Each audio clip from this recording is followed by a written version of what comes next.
Seorang lelaki meninggal dunia akibat pendarahan serius akibat terpijak kaca ketika mencari besi buruk dan barangan terpakai di tapak pelupusan sampah dekat Kelantan. Mangsa berusia 37 tahun ke lokasi kejadian di Kampung Kok Bedula Tempat, Kelantan untuk mencari barangan terpakai tin dan besi buruk bersama rakannya. Kejadian kira-kira berlaku pada pukul 1.30 tengah hari pada Isnin lalu.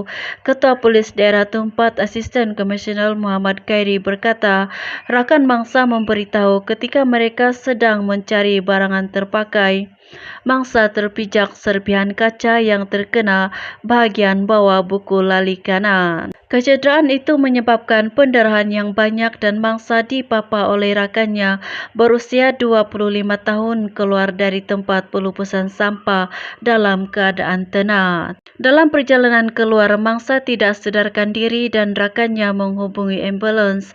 Bagaimanapun, mangsa disahkan meninggal dunia oleh pembantu perubatan yang hadir di tempat kejadian. Muhammad Khairi berkata siasatan awal mendapati mangsa yang bekerja sebagai pengutip sampah tidak mempunyai sebarang kecederaan lain yang berunsurkan jenayah. Katanya lagi hasil bedah siasat yang dibuat di hospital tempat mendapati kematian mangsa adalah disebabkan pendarahan serius akibat terpijak serpihan kaca dan kes diklasifikasikan sebagai mati mengejut.